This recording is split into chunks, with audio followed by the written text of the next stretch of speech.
It's a beautiful day in Jeff's gym, a beautiful day for a spotter. Would you be mine? Could you be mine? It's a Jefferly day in this beauty gym, a spotterly day for a Jeffrey. Would you be mine? Could you be mine? I have always wanted to have a spotter just like you. I've always wanted to train in Jeff's gym with you. So let's make the most of this beautiful day. Since we're together, we might as well say, would you be mine? Could you be mine? Won't you be my spotter? Won't you please? Won't you please? Please won't you be my spotter? All right, straight arm pull down or straight arm press down, however you want to call it. I call it pull down. So I like to use the mag grip or maximum advantage grip.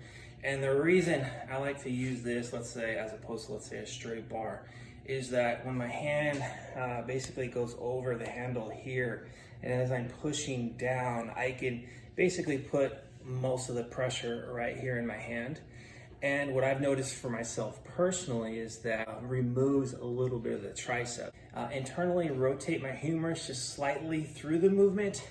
Again, I can eliminate the tricep a little bit and actually engage my lats a little bit more so. So that little tip, at least for me anyways, helps me to remove that tricep and get the lats a little bit more involved. And on this movement, I'm looking at maybe 3 sets here, anywhere between 10 to 15 reps. That's kind of my sweet spot. Under 10, form just really goes to shit, and I'm using a lot of momentum and leverage to try to get the weight down.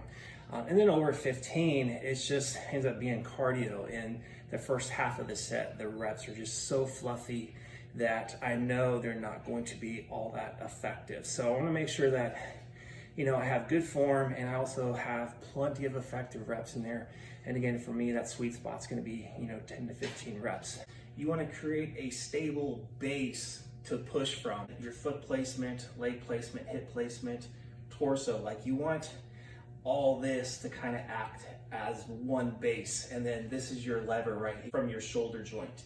So I like to keep a shoulder with stance, toes pointed out. It keeps me stable in this direction. From the side, I arch my butt and my lower back to create that leverage. So my hips are back, the distribution of the weight is here. So again, when I go to pull down like this, because this is further away from the weight, it's going to act as a stabilization to that weight.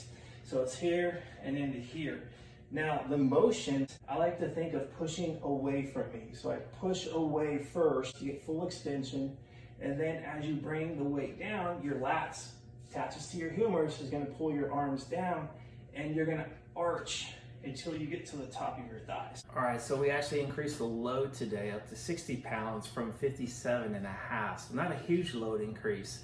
And because of the leverages, you're not gonna see, let's say, big load jumps, and you're probably not gonna see like load increases too frequently. So it's gonna be more about trying to add, let's say, reps over time. And the way I'm working this particular exercise is double progression, just meaning whatever load I'm working with, I'm going to aim for the low end of the rep range, and then over time gradually work to the upper side of my rep range. And once I'm successful, hitting, let's say, all those sets across the board on the high end of the rep range, then I'll look to increase the load a little bit, and again take it back down to the low side of the rep range, and then just rinse and repeat and work myself back up. And then over time, it's your loads inevitably are going to go up. It's just going to be a lot more conservatively.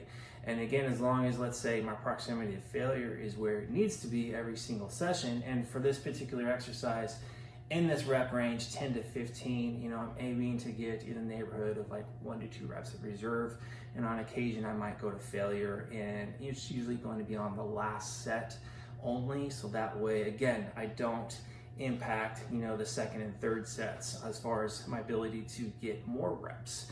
And only doing it on, let's say, 1 set, I'm not gonna, let's say, feel like I got hit by a truck the next day. So my recovery is gonna be probably a little bit more sensible the next day.